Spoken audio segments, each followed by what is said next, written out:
Mas nesse vídeo eu vou falar sobre o que a gente sabe até o momento sobre a possibilidade de adiamento do Enem 2021, quais são os fatores que podem levar a esse adiamento, quais são os fatores que podem fazer com que a data das provas permaneça a mesma. Oi, eu sou o Felipe e eu não sei se vocês estão acompanhando as últimas notícias sobre o Enem 2021. Inclusive, a última que saiu foi de que o STF decidiu pela reabertura do período de inscrições para o Enem para as pessoas que têm direito à isenção da taxa de R$ 86, mas que não conseguiram essa isenção no primeiro período de inscrições. Porque o Enem teve aquela regra de que se você faltou no último, se você teve isenção no último Enem e faltou algum dia de prova, você não pode ter isenção no ano seguinte. Só que essa regra precisou ser revista porque no período do Enem 2020, que foi em janeiro desse ano, a gente ainda estava num momento complicado da pandemia e muitas pessoas faltaram, muitas pessoas que tinham a isenção da taxa faltaram por motivos de força maior. E por conta dessa regra, essas pessoas não tiveram direito à isenção da taxa esse ano, sendo que isso seria de extrema importância para que elas pudessem realizar a prova. Por isso que a decisão foi revista. Mas eu fiz um vídeo explicando mais sobre essa decisão e de que forma ela afeta quem está inscrito no Enem, para quem é que ela está valendo.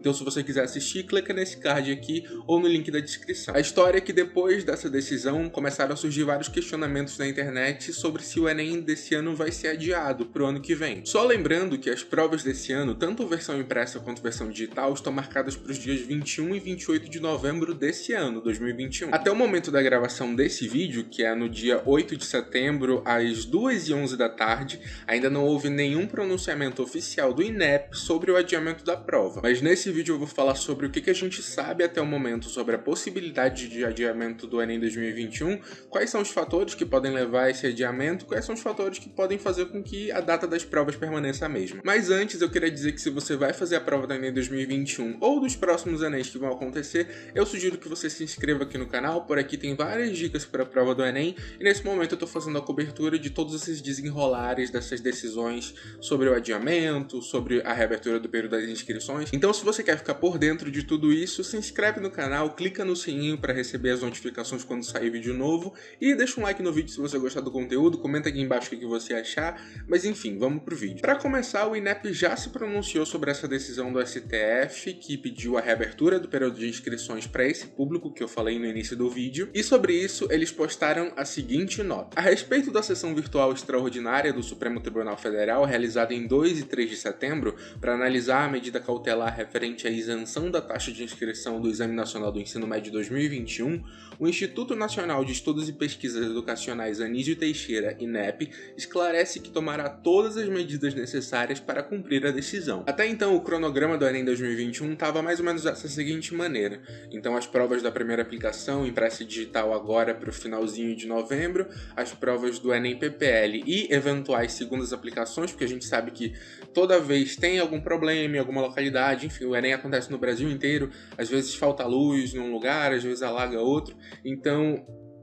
todo ano precisa de um dia para ter uma reaplicação da prova, porque vão acontecer problemas na primeira aplicação e essas pessoas precisam fazer uma segunda aplicação. Então, tanto a segunda aplicação quanto a prova do Enem PPL, que é o Enem aplicado para pessoas privadas de liberdade, estão marcadas ali para o começo, na verdade, para o meio de janeiro. E é importante que a gente entenda que para realizar uma prova do tamanho do Enem, que é um vestibular nacional, é preciso muito planejamento e muita logística. É só você lembrar todo o esquema que acontece no dia do Enem e também perceber que no seu próprio caderno de provas tem ali a tua sala, um código de barra, o teu nome, cartão resposta com teu CPF, dados pessoais. Para fazer tudo isso acontecer é necessário tempo hábil para realizar todas essas tarefas. Eu até fiz uma colinha aqui porque para o Enem desse ano foram confirmadas até agora, né, antes da reabertura das inscrições para esse público, foram confirmadas o número de 3.109.762 inscrições ou candidatos e candidatas para o Enem desse ano. Esse é o menor número desde 2005, quando se trata ali da aplicação da prova. E justamente esse número tão baixo chamou atenção para esse fato. Ano passado, segundo dados do Agência Brasil, eu até falei isso no último vídeo que eu falei sobre a decisão do STF, 58% das pessoas que pediram isenção da taxa e foram ali concebidas com essa isenção, faltaram algum dos dias de aplicação de provas do Enem. Ou seja, um número muito alto de pessoas não não teve direito à taxa de isenção desse ano e, consequentemente, muitas dessas pessoas não puderam se inscrever para fazer a prova. E isso é bastante grave, porque o problema em si não é a regra. Em outros contextos, ela é válida, para que as pessoas não se inscrevam aleatoriamente no Enem, peçam isenção da taxa e não compareçam às provas, porque aí vai ser um gasto à toa. Mas falando especificamente sobre o Enem 2020, que foi um Enem que aconteceu no meio de uma pandemia muito grave, e mesmo que a pessoa não tivesse infectada com Covid-19 ou com alguma outra justificativa para não ter comparecido no dia do exame, a própria pandemia em si justifica o fato dessa pessoa ter faltado. Então, seguindo essa lógica, a gente consegue entender que se vão abrir novas inscrições, novos candidatos vão se inscrever, esses novos candidatos vão demandar uma logística diferente, uma logística maior para a prova. Porque vão precisar de mais gente trabalhando no Enem do que estava planejado, vão precisar de mais locais de prova, de mais impressões de provas. Enfim, tudo que estava planejado para a aplicação da prova desse ano em novembro vai precisar ser aumentado. E isso pode, eu não estou dizendo que vai, mas isso pode gerar com que o Enem acabe atrasando.